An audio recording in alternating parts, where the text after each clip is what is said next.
So pretty much that's all I wanted to say about Cian. He can introduce himself. So Cian, over to you. Thank you.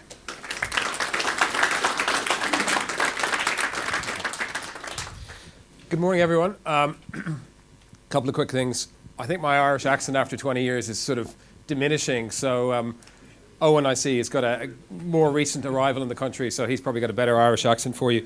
I want to thank Bridget, A, for her support, but more importantly for raising the elephant in the room, which is the fact that we're going to talk about feelings today. It's going to get a little bit touchy-feely. We're going to talk about emotions and emotional connection and empathy, but we're going to talk about it in the context of how to move forward in our sales careers, and absolutely around customer experience. So what I'm hoping to do in 45 minutes is condense about 6 years worth of customer insights, squeeze them down, and give you as much to take away as I possibly can. So hopefully it'll be valuable, but if you don't take anything else away from today, please take this away.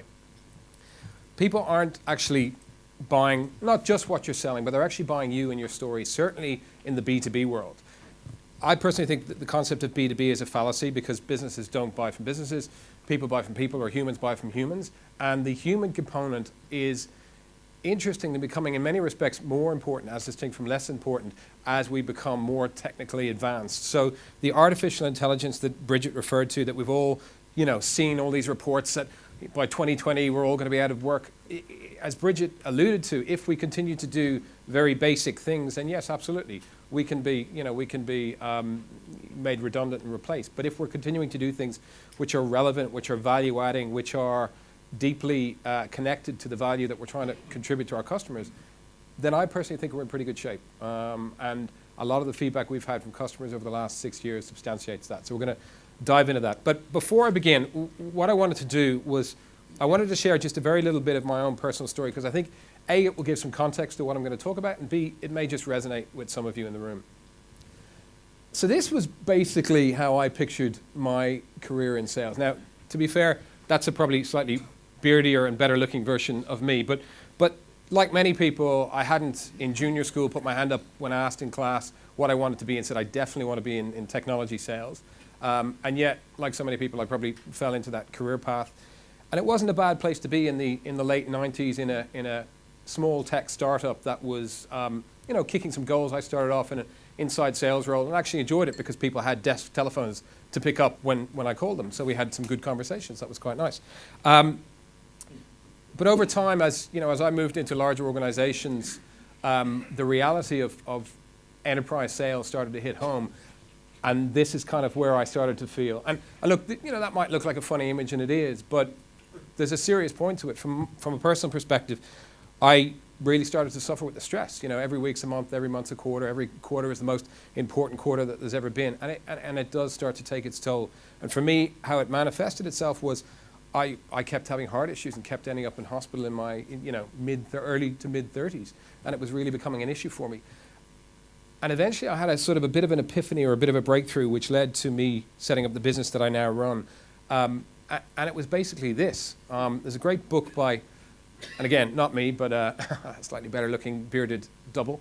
A great book by a guy called Rick Marquette's Win-Loss Reviews. And he talks about the fact that fewer than 5% of companies really take any time to review why they're winning and losing the deals they pitch for. And those that do tend to focus on the losses. And what I worked out all of a sudden was that the stress of the sales industry for me actually wasn't about the targets or the quotas or the pressure. It was actually more about all of the unknowns and all of the things I couldn't control in terms of the customer activities and what was happening on their side of the table. And what I eventually realized was there's actually something we can do about that. And it's not rocket science. What we can do is we can actually engage with our customer at the end of the sales process and just ask the question. What did we do well? What did we do poorly? Where do we have some room for improvement? How do we compare it to our competitors in all these different areas? I was still employed in the corporate world at this stage, and I thought, look, it can't be that obvious, and it can't be that easy, surely, because if it is, it wouldn't be 5%, it would be 85%. So I started to test this assumption before doing the crazy thing of, jacking in your job and sitting in your second bedroom trying to start a business. And the really interesting thing from my perspective was that customers were incredibly responsive. They were very happy to share. In fact, in many instances, it was almost like they were waiting to be asked. And that was really interesting to me. So in 6 years, I think we've learned a lot, and I'm going to share as much as I can in the next 40, 45 minutes. What have we learned? Customers are very happy to share their feedback. They're usually very open and candid.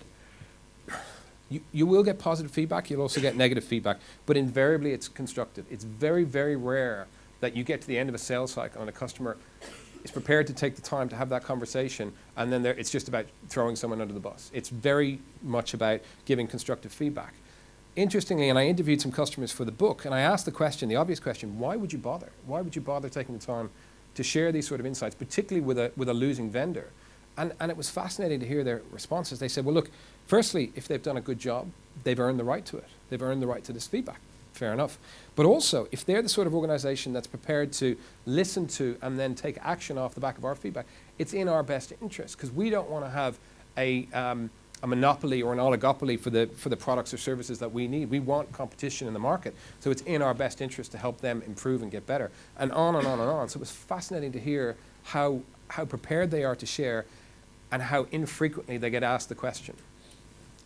There's a huge amount of value in the insights. And I think David from Trinity is here today as well. And we're in an incredibly privileged position because we get to play at the intersection of the sales process and the buying process, that kind of little magic quadrant where you get to see both sides. And it's really, really interesting to talk to a salesperson and say, tell me why you won this deal, and then explain to them why they actually won it or why they actually lost it. That's not a conversation too many people get to have, so that's pretty enjoyable. How do you do it? Let your sales cycles guide your review. So the quality of your people, cultural fit, pricing, product, whatever it is that's relevant to you and your organization. If you do it, and if you do it consistently, the insights and the knowledge and the feedback ripples across the business for a very, very simple reason. All the noise goes away, because if you can say, this is what our customers believe, this is what they think, this is how they're acting, then all the noise goes away and you can start to make very informed decisions about where you need to point your sales enablement guns, or where you need to address an issue from a pricing or a product perspective. It makes it very, very simple. So if you do it, what happens? Well, firstly, it has an impact on your marketing collateral, because I think a lot of the time we're putting marketing out into the world and we don't quite know if it's hitting or not. We get some really interesting feedback, and I'll share it in a moment, about which marketing is actually hitting. And the concept of, I don't know how many of you are familiar with the concept of the ATM model, the ascending transaction model, which essentially says that as ourselves as consumers and also prospective customers of ours, their level of interest and attention is going to relate to the value they're getting from whatever it is that we're sharing with them from a marketing perspective.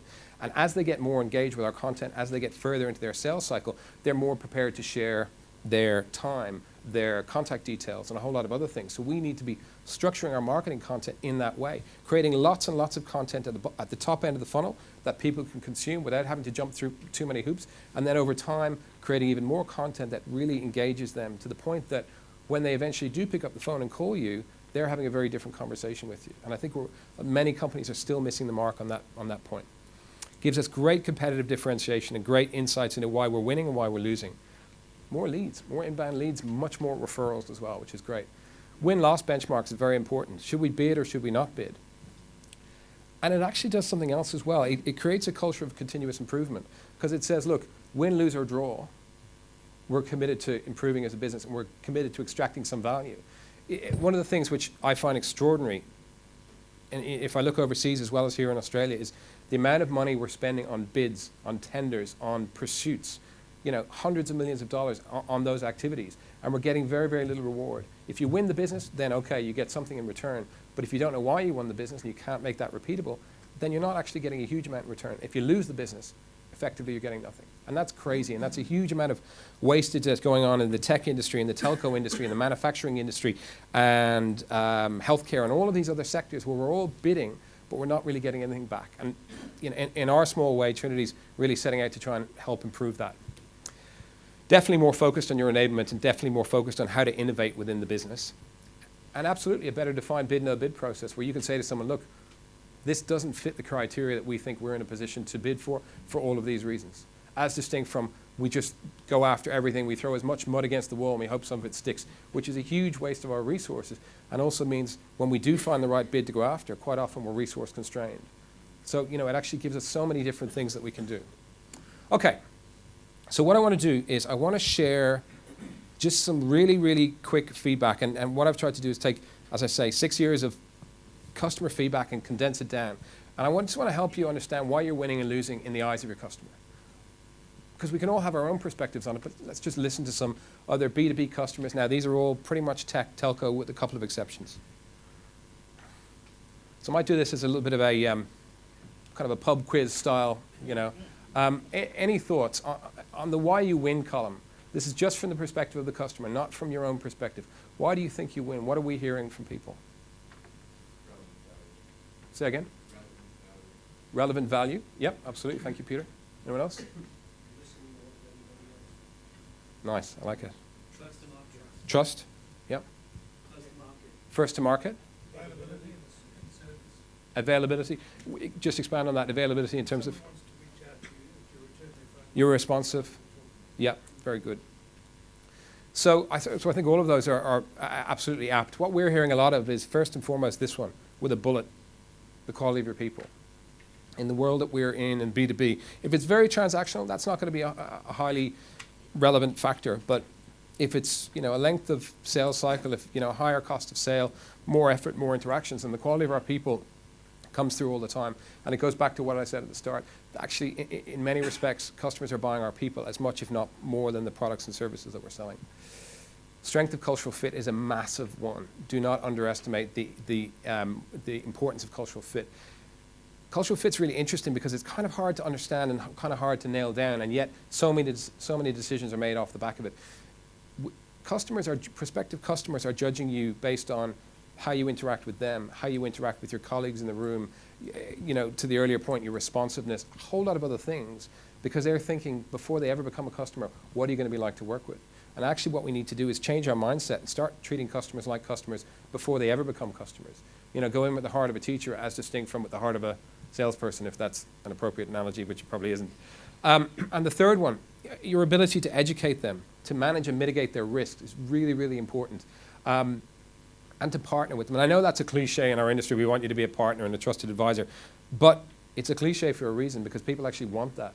But we have to go beyond the platitudes and actually get to the point where we're doing things that demonstrate our willingness and our propensity to partner. So if that's why we win, why do we lose? Any thoughts? Yeah, that's a good answer. Not the right one, but a good one. Anyone else? We don't fully understand their business. Yep. Yep. Haven't uncovered their need. Yep, absolutely. Liam? Difficult. That's an interesting one. It's almost like you've been looking at the slides. Didn't listen or understand our needs. Constantly hear this. You know, in various forms, in various language. We saw you as unprofessional, or we saw you as high risk. And if you tick either of those boxes, then I can guarantee, no matter what else you have going for you, you're not going to win the business. You focus too much on your solution and not enough on our problem. And again, we're hearing that all the time. You know that concept of show up and throw up. You know, I've got a hammer, so everything's a nail. Well, you know what? That might have worked 10 years ago. It probably didn't, but it might have worked, but it definitely does not work anymore. Customers see that a mile away and will very, very quickly move you to one side. So these are all you know, verbatim quotes from customers. This was a losing vendor that we represented, and the CIO put it very simply. They needed to link capability to usability to results, and unfortunately they failed to do that. And in fact, they did a pretty good job on capability, but usability and results, they fell down. And as a result, the risk factor was too high. So I'll run through this a little bit more quickly because I'm conscious of time, and you'll all get a copy of these slides anyway. So let's just look at why do we lose big customers? Because big customers are interesting, why we win them and why we lose them. Generic marketing content, generic RFPs, that search and replace on the last company's name with the next company's name, and then forgetting that we had not capitalized it on one occasion, so it actually appears in the tender response anyway. And you know, just don't do it. It's too hard to find great opportunities to be generic. You know, the concept of personalization and specialization are what will allow us to avoid the automation that Bridget referred to at the start. Because if we go down the path of generic content, then yeah, absolutely, we can be replaced. Because why not? It would be a cheaper resource. No real business case. We want it to be a business case, and they want it to be a business case, but the reality is it's just a tire-kicking exercise, and it's very easy to get caught up in that. Fail to create any emotional connection. I'm going to come back to that in the next section. Seen as too risky, too cheap, too niche, spread too thin, no internal coach, poor or no C-suite engagement. All of these things contribute to us losing out in a situation where we have larger or more strategic pursuits that we're going after. What else? Are people familiar with the concept of win themes? What is it about us? And we spoke about this a moment ago. That's a point of differentiation that's unique, that is really unique as distinct from us thinking it's unique and then the next 3 vendors come in and all effectively parrot back the same thing. And how do we understand that? Invariably, we're often too close to it ourselves, and one of the things you can do is talk to your customers and say, hey, what are we doing that's unique? We did some work for a telco, and one of the interesting things was they went out and interviewed some of their customers and said, can you rank on a scale of 1 to 10 in order of priority your decision criteria? So they gave them 10 criteria at the time that you made the decision. And now, a year or 2 down the track, can you rank those and tell us if they're still in that order of importance? What was really interesting was account management and support jumped from the bottom of the list to the top of the list once those people had become customers. And yet this telco wasn't focusing on account management or support at all during their sales process because it just didn't seem relevant. So now all of a sudden they had a point of differentiation, and it changed the conversation for their prospective customers. Failed to differentiate. Didn't do your dry runs. Some of this is sales 101, but you know what? My view of sales 101 and yours is all going to be different. So I have no problems repeating that. Don't do your dry runs in the room. Don't introduce yourself to your pre-sales person in the taxi on the way to the meeting, because you know what? We've all done it. Let's be honest, we've all done it. But customers will see that. They'll see that you haven't taken the time to prepare, and they will treat you accordingly. Not seen as an enterprise solution. This is quite an interesting one because, even though a lot of the work that Trinity does is with kind of tier 1 and tier 2 companies, we do some work with smaller organizations as well. And one of the interesting things is they have incredible amounts of innovation, but there's a risk factor for bigger organizations to work with them. And how do they overcome that? And how do they not just project an image, but actually be in a position to deliver at an enterprise level is very, very important. Poor use of your resources. We're just spreading ourselves too thin, and as a result, it's clear to the customers. John, the head of IT strategy, this is really interesting. He said, the marketplace is small and feedback from our peers goes a long way in the decision process. So let me just drill into that for a moment.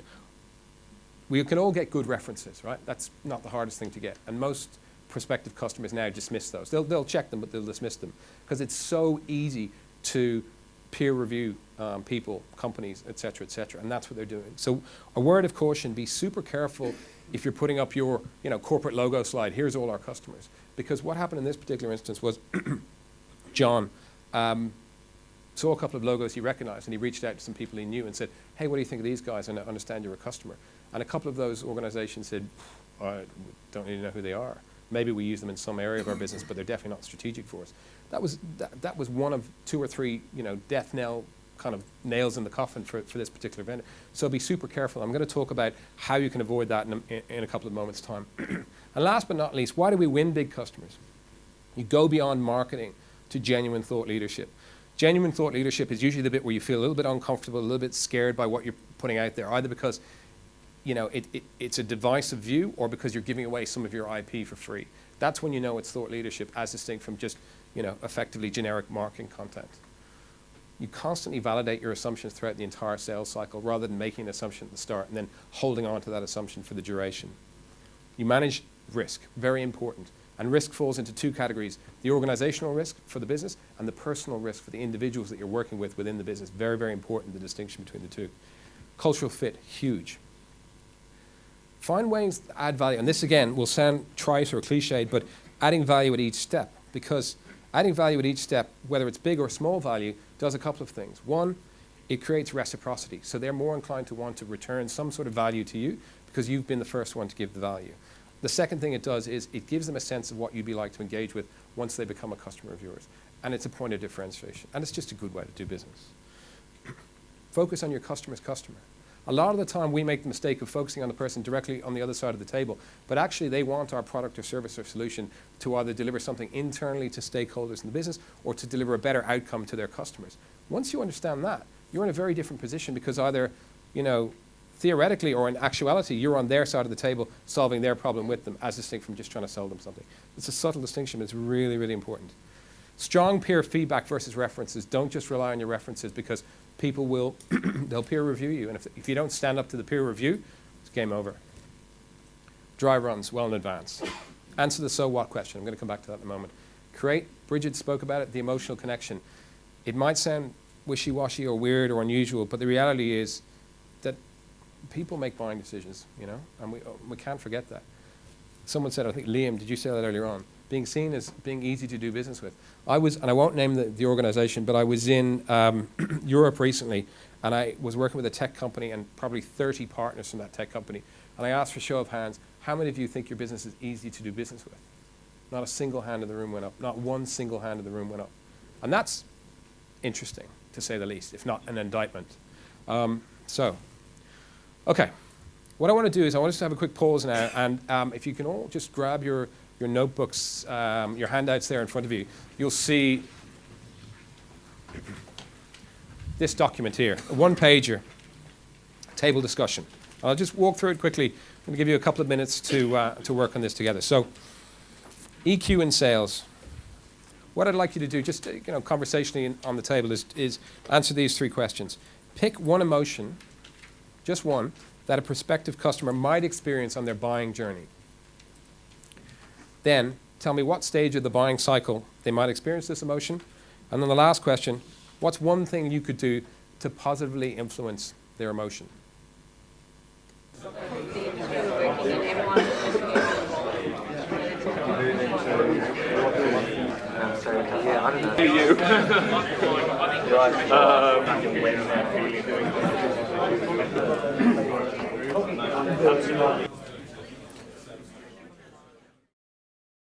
It's a sort of conversation that could go on all morning, I suspect, and I think it's a fascinating kind of set of questions to ask. What I'm going to do is just grab a couple of tables and just, if anyone thinks they've got a particularly good emotion or a particularly good idea as to how you can work with that emotion, it'd be great to share. Who wants to kick us off? Or I'll just randomly pick people I know in the audience. Peter is pointing at someone. Yes, go ahead. Frustration, yep. So you can be frustrated from the very beginning of your buying cycle right the way through to the end. 100%.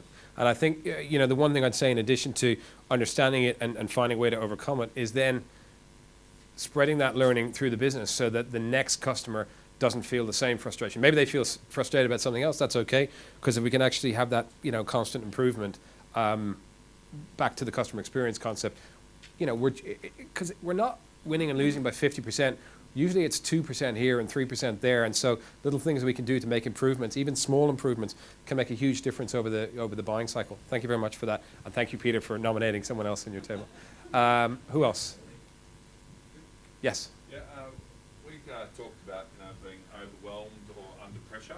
Yep, overwhelmed or under pressure, yep. Yeah, which is often, through like when all the proposals come in and that kind of stuff, and then everyone starts to, everyone's ringing them and saying, how's it going? And so I guess in that situation we talked about, respecting the buying process. Yeah. And so that, we all think that it's a selling cycle, whereas it's really a buying cycle. Absolutely. Or a buying process. And what could we do? Yeah, well, and to differentiate, be different so that you're not just, part of the pack. So, those individual win themes.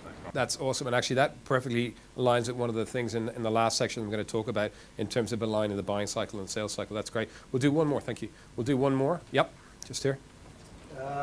Fear or shame of not knowing what to do, who the right person to ask is, what will I look like if I make the wrong decision? Fear or shame, yeah, absolutely. And so what can you do to assist or support them in that emotion or overcoming that emotion?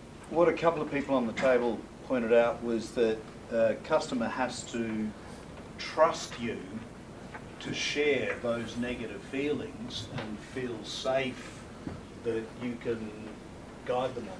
Yeah, absolutely. It's a really interesting thing that we sell software all the time, but quite often, a customer might only buy it once or twice. Certainly in the individual's lifetime, they might only buy it once or twice. And so we're the experts. And I think if you can give a guiding hand without being seen to be, only pushing your own agenda and say, look, whatever approach you take, here's some things you need to think about, or here's some things that'll help you. That's going to go a long way to A, assuaging those emotions, and B, building that sense of trust and connection and rapport with that individual. So I think that's great. Thank you.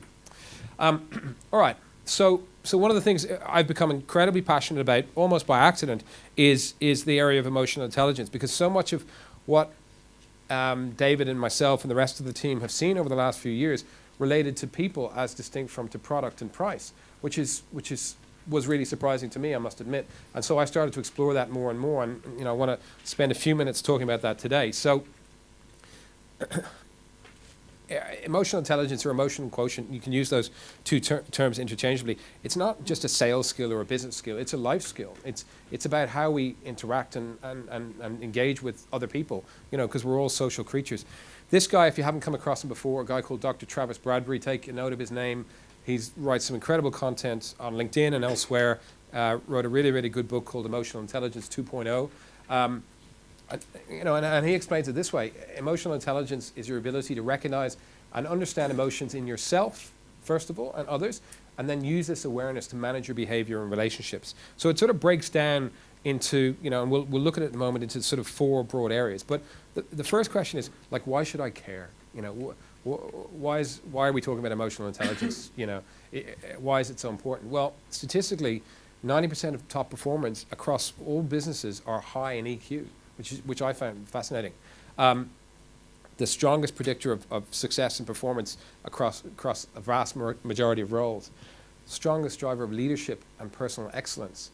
High EQ equates to 29,000 more in salary per year than low EQ, and that's a US stat. So I don't know what the exchange rate is, but it's a little bit more, from an Australian context. So therefore, about 1,300 in annual salary. So you can take it at the individual level in terms of what it can do for your career or your relationship, or at the more mercenary level, what it can do to your back pocket and your bank account. But it can have a material impact. There's no question about it. In many respects, it is that factor that sets people apart. And that research is from Talent Smart.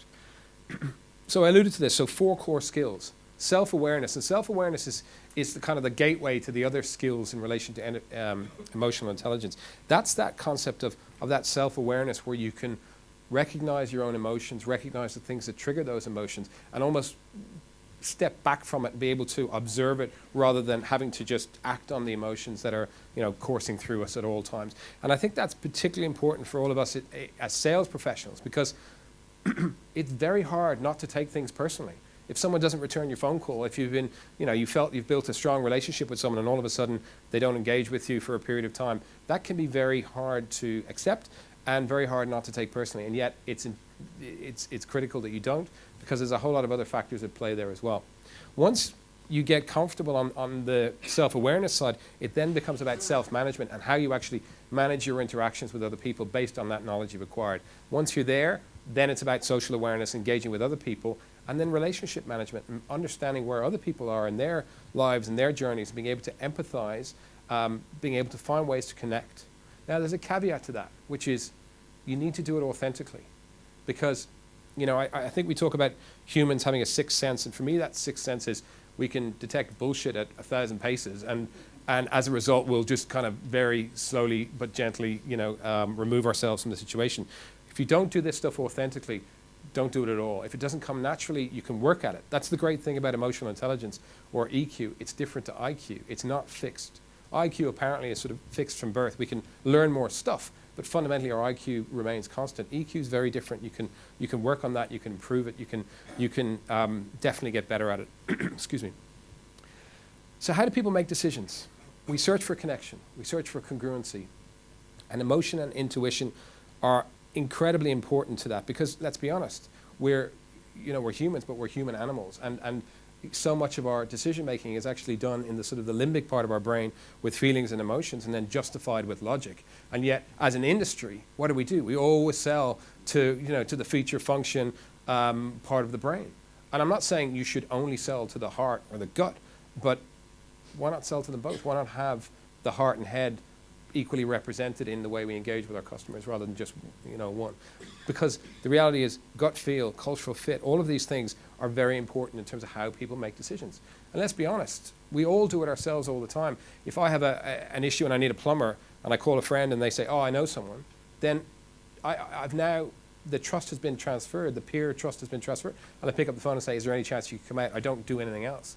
And that's the same in the B2B world as much as it is in the B2C world. And absolutely when it comes to the recruitment process as well. I'm constantly getting calls from people saying, what do you think of this person? Because at the moment, cultural fit is so important that we'll hire for culture and we'll train for skills as much as hiring for skills. Excuse me. Logic and rational criteria, absolutely important, but used as a justification, not just as the primary decision-making factor. 90% of decisions are guided by our limbic system. So how do we make decisions? We get a sense of people. Align what I'm saying to you with what you're feeling yourself and see if there's an alignment there. Do I like them? Do I trust them? Are they going to be good to work with? Do I know someone who can vouch for them? Can they manage my risks? What will happen when we run into problems? We worked with a client who won a very significant piece of business. The customer went out and found some of their customers, 2 of whom had failed projects. Both of those customers said, you know what, we did have failed projects, but we hold the vendor in incredibly high regard because they stuck with us all the way through it, and eventually we got there. So that was really, really important to them winning this piece of business. 2 failed projects that they would never have put forward as a reference, but the peer reviewing actually stood them in good stead. So just be super careful. If you're going to burn bridges, obliterate them. Don't leave any embers because it's a small world that we live in. Okay, so what I wanted to do to finish up today, I wanted to take 4 or 5 things, or 5 things in this case, that you can go away and work on in your businesses today, tomorrow, that relate to customer insights and that relate in some way, shape, or form to EQ. So hopefully this is going to be, valuable in moving the needle in some respects in terms of your business. So the first key insight, and I alluded to this already, we've got to answer the so what question. We have this mentality of, I'll show up and I'll talk about my stuff and you will care or you will have the context, and that's wrong. It's just fundamentally wrong. So I've used Trinity's kind of so what slide, I call it the so what slide as an example. Don't give me 50 customers, give me 3 or 4 and explain to me why, SAP is relevant to me in the context of what you're here to talk about. So maybe they had a similar problem, or maybe they're in an adjacent industry but they're doing something quite innovative that overlaps with what your problem is, or maybe any number of things. Give me some context around the 3 or 4 vendors or customers that you've selected, and that helps me understand why you've put them up there. Now, there's the credibility factor if you've got a couple of customers who are very well known or very, authorities in their industry, but that's only one component to it. From our perspective then, we talk about this, truth, tools, training, transformation. That's a way to condense our services down into, something that's simple to understand. And the concept for us is really simple, that we start with truth, and the truth comes from your customers, and everything else drives out from there. And then if you're going to talk about things like the media or books or whatever, again, you want to contextualize it. That speaks to credibility, that speaks to authority, but it needs to be the right credibility and the right authority for that audience. You really, really need to do that. So let me just kind of boil that particular point down for you. As your customer, it's not my job to search for relevance. You've got to make it relevant for me. It's not my job to find the link. You've got to create the link for me. I can't be the one who has to recognize your point of difference. You've got to be able to tell me that, and it has to be a point of difference, not something that's a tick and flick. It's not my job to wade through the detail. And this is a really important one, because when we're creating tender responses and we do this thing where we couple it together and we get 8 different people to couple it together and then kind of bring it back and someone top and tails it with an introduction, a conclusion, and we flick it over the fence at 5 to 5 in the hope that that's going to send the right message. Let's be honest, we've all done it. That has a huge impact, because often that's your first impression. And we see people being kicked out of processes that they should have won off the back of shitty tender responses. And we see other people getting all the way through because they've nailed their win themes early on, and then that flows through everything else that they're doing. Really, really important. Don't underestimate that. Most importantly, it's not my job to care. It's your job to make me care. So if we're not making them care, then you know what? We're actually not doing our job. Second insight, don't gate all of your marketing content. You're absolutely entitled to gate some of your marketing content, make people jump through hoops in terms of giving their details, but don't gate it all. Because what you're doing is you're actually making it harder to find out about you or your business or your company or your products or your services. We had feedback from Paul, who was the CMO of a very large building organization, and he said, look, what we're trying to do is a complex thing. More information makes us feel more comfortable. So they were looking at 4 vendors, 2 of whom made huge amounts of information available. It was relevant, it was well produced. In some instances, it was gamified. It was just a lot of fun to interact with. And the other 2, every time they downloaded anything, they were getting a phone call from an inside salesperson. And it just frustrated the crap out of them because they wanted to do their own research. It's like you walk into a shop. Can I help you? No, I'm just browsing.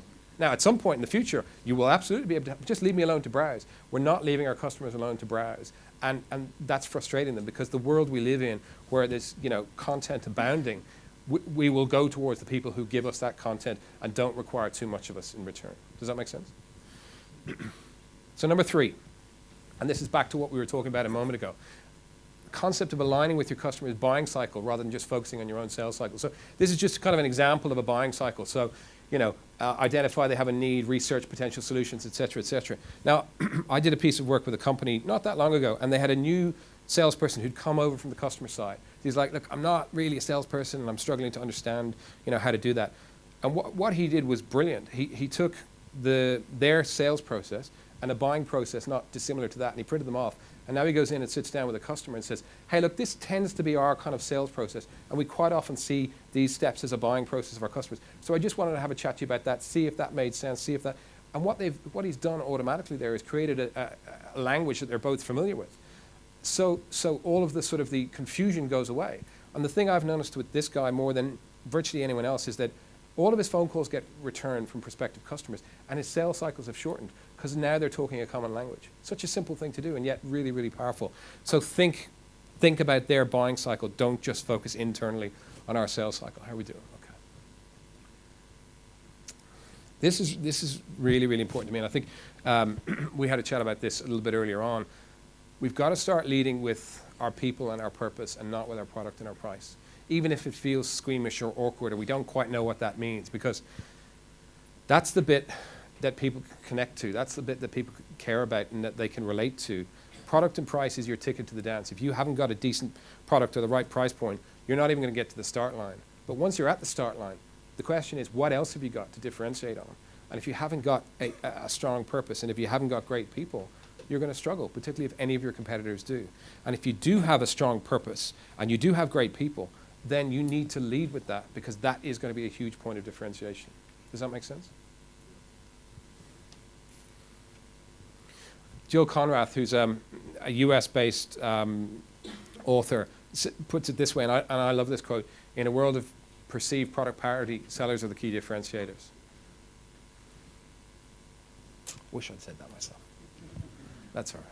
Hopefully someday I'll be quoted in And the last one, and this is really interesting for me as well.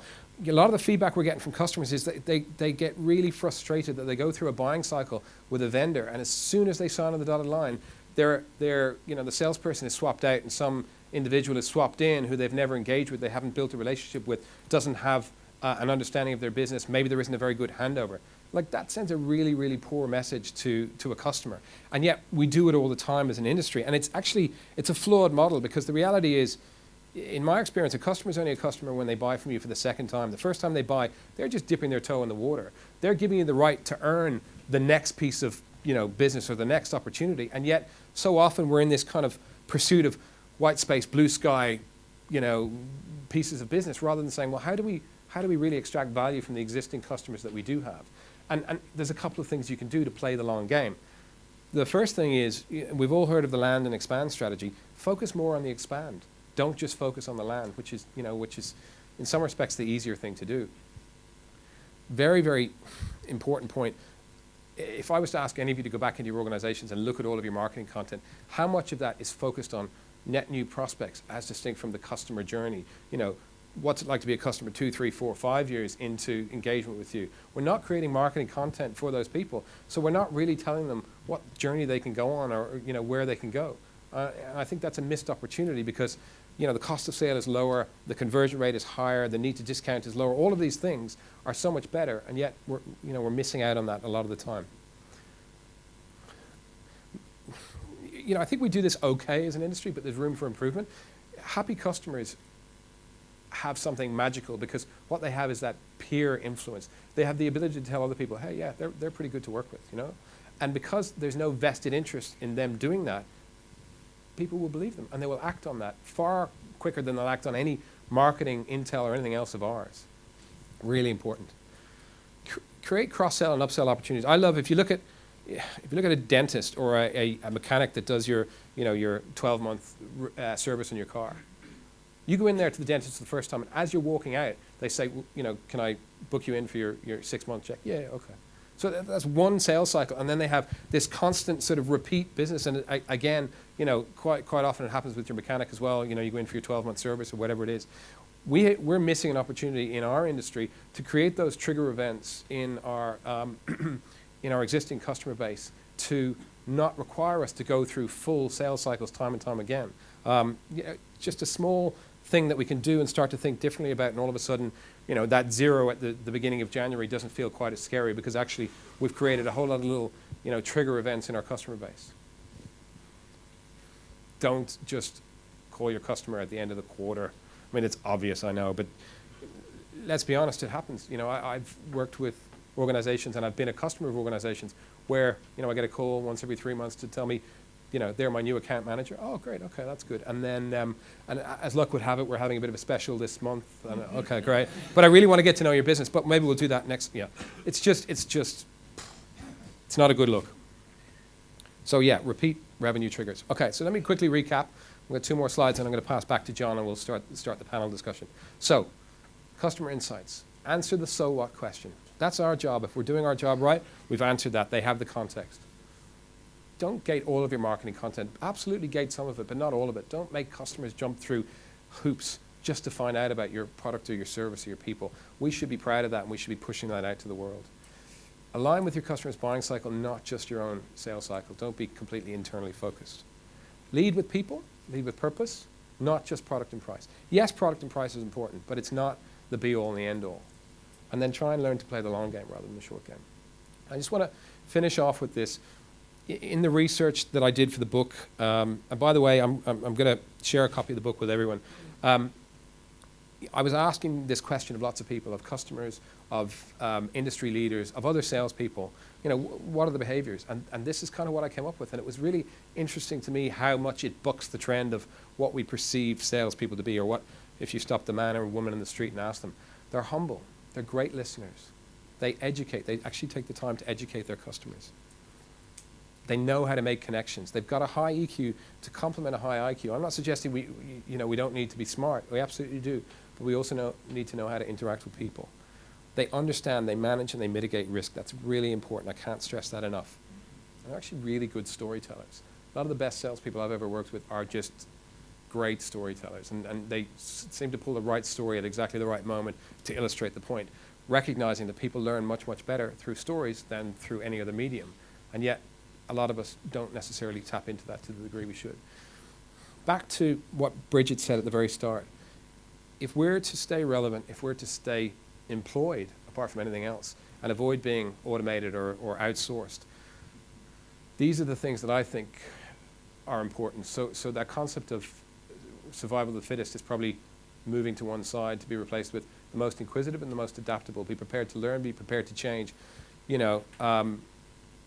This concept of, this has always worked for me. Well, maybe it has, but it's not going to work for you for the next 5, 10, or 15 years. So be open to disrupting your own industry before it gets taken out from underneath you. So just in summary, for everyone who attended today, John's going to provide a copy of the slides and also a video of today's content. And then I'll also follow up with each of you. I'll give you a soft copy of my book. And I've partnered with an organization called Thomas International to give you all access, or anyone who wants it, access to do your own emotional intelligence tests, because I think it's quite interesting. And so what they'll do is they'll make that available to everyone for free, and they'll also provide a psychologist to talk you through your, if that's of interest, which for some people are like, no, I'll just get the test, but no psychologist, thank you, to talk you through your results, because I think getting some context around that could be quite interesting. So in the next couple of days, you'll see something from us on that. And that's it, guys. Bang on 9. John, you'll be happy to hear that. But as I say, if you take nothing else away, please, please, please take this. People aren't just buying what you're selling. They're buying you, and they're absolutely buying your stories. Thank you. Cian, thank you. Round of applause.